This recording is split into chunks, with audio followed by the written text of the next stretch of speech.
Hello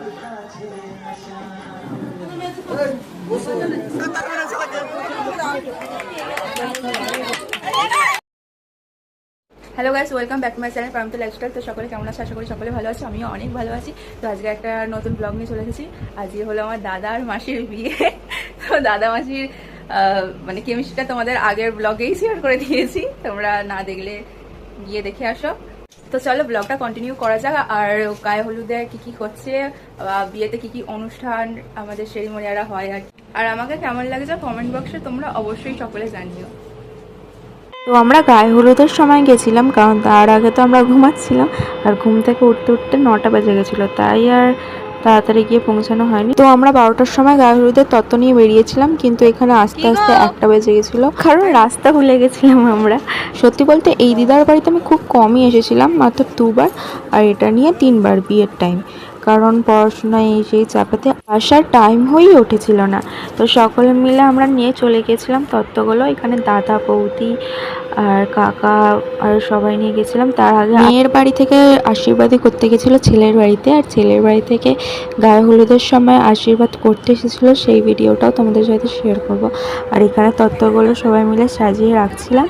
দেখো কত সুন্দর তত্ত্বগুলো সাজিয়েছে, এটা সবই দাদা সাজিয়েছে, প্যাক করেছে। আর গায়ে হলুদের শাড়ি পরে সুমনাকে অনেক সুন্দর লাগছিল। সত্যি বলতে ওকে আমি মাসির থেকে বন্ধুই ভাবি, কারণ ও আমার থেকে মাত্র 2 বছরই বড়, তাই ওকে আমি কখনো মাসি বলে সম্মানই দিই না, বন্ধুই করি। এখন তো বৌদিও হয়ে যাচ্ছে, এখানে রাতেতে বৌদি মডেল হয়ে দাঁড়িয়ে থাকবে, তাই প্যান্ডেল হয়েছিল। এখানে পিসিরা সবাই বসে বসে গল্প করছে। তারপরে শুরু হয়ে গেছিলো আশীর্বাদের পর্ব। ছেলের পক্ষ থেকে সব ছেলের বাবা, তারপরে জেঠু, জামাইবাবু, সবাই আরও মানে অনেক সবাই আশীর্বাদই করতে এসেছিলো। এটা ছেলের বাবা।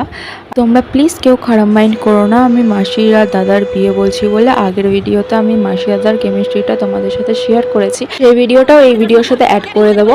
তারপরে চলে গেছিলাম ছেলের বাড়িতে। আমাদের তো থাকার কথা ছিল মেয়ের বাড়িতে আগের দিন থেকেই, কিন্তু যেহেতু আমার ছোটো বোনের পরীক্ষা ছিল তাই আর থাকা হয়েছিল না সেখানে, তাই ছেলের বাড়ি থেকেই ছিলাম। যেহেতু দুপক্ষই ছিলাম, যে কোনো একটা পক্ষ থাকলেই হবে। তো মেয়ের বাড়িতেও গেছিলাম, বাট যাচ্ছিলাম আসছিলাম এরকম, একেবারে থেকেছিলাম না। রাতে রেডি হয়ে গিয়েছিলাম, আর আমরা বরযাত্রীর সাথেই গিয়েছিলাম সুমনাদের বাড়িতে। চলে এসেছি আমরা সুমনাদের বাড়িতে। আর বোন কি জন্য রেগে আছে আমি নিজেও জানি না, সত্যি বলতে মুখ গোমড়া করে আছে। এখানে সব ভাই বোন মিলে আমরা ভিডিও করছিলাম একটু, আর এইগুলো কিন্তু সব বরযাত্রীর লোক। তো সুমনাকে কিরকম লাগছে গিয়ে দেখা যাক। আমরা সব বোন তো খুব এক্সাইটমেন্ট নিয়ে গিয়েছিলাম ওখানেতে। বিয়ের 9 দিন পর আমি ভিডিওটা পোস্ট করছি, কারণ এত ক্লিপস ছিল দাদার কাছে, বৌদির কাছে, কাকা, চারিদিকে আর কি ছড়িয়ে ছিটিয়ে ছিল, বউয়ের কাছে, বরের কাছে, চারিদিক থেকে জোগাড় করতে করতেই আমার প্রায় 9-7 দিন লেগে গেছিলো। তারপর আমার টুকটাক কাজ ছিল, তাই আর ভিডিও এডিট করে পোস্ট করতে দেরি হয়ে গেল। তো সুমনাকে সত্যি অনেক সুন্দরই লাগছিল। আর এখানটা সবাই মিলে ঘিরে ধরে আছে সুমনা, আর ও যেন কত নার্ভাস হয়ে আছে দেখে মনে হচ্ছে। আর তারপর গিয়েছিলাম একটু স্টলের দিকে, ওখানেতে লস্যি আর ফুচকা বসেছিল। সত্যি বলতে লস্যি আর ফুচকাটা খুবই সুন্দর করেছিল। এরকম লস্যি আর ফুচকা সত্যি বলতে আমি খাইনি, খুবই সুন্দর করেছিল। পরে আমরা চলে গিয়েছিলাম খেতে। সত্যি বলতে আসতে আমাদের অনেকটাই দেরি হয়ে গেছিলো, সকলে খেতে বসেছিলাম। আর মেনুতে কি কি ছিল সেটা তোমরাই দেখে নাও, কিন্তু এখানে পটল চিংড়িটা লিখতে ভুলে গেছিলো, কিন্তু খেতে দিয়েছিল ওটা। তারপরে বিয়ে শুরু হয়ে গেছিলো। সত্যি বলতে এই ভিডিওটা বৌদি করেছিল। বিয়ের টাইম তো আমরা ভেবেছিলাম খেয়ে দিয়ে উঠে বিয়ে দেখবো, বাট তার আগে বিয়ে শুরু হয়ে গেছিলো। আর আমরা যখন আসি তখন সিঁদুরদান পর্ব চলছিল, আর দাদার এত সিঁদুর পরানোর তারা ছিল যেন মনে হচ্ছিল 1 মিনিটে বউ পালিয়ে যাবে। এরপর আবার সবাই হাততালি দিচ্ছিল, আর এই মুভমেন্টে দাদার মুখটা দেখে আমার এরকমই মনে হচ্ছিল।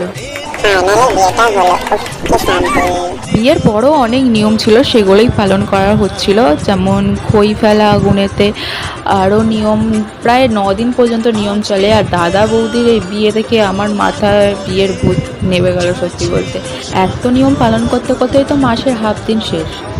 আর সত্যি বলতে এই নিয়মটা আমাদের ওখানেতে আমি কখনো দেখিনি, এখানেতেই প্রথমবার দেখছি। তো এই নিয়মটার নামটা আমি ভুলে গেছি, বলেছিল আমাকে মা। সব নিয়মকানুন ছিল, কিন্তু অনেক রাত হয়ে গেছিলো, প্রায় 12:30, আর কাল বোনের পরীক্ষা, তাই চলে যেতে হয়েছিল আমাদের। তো ফুলসজ্জার ভিডিও খুব তাড়াতাড়ি আসতে চলেছে, তোমরা প্লিজ সাবস্ক্রাইব করে দিও চ্যানেলটা। দেখা হচ্ছে নেক্সট ভিডিওতে, টাটা।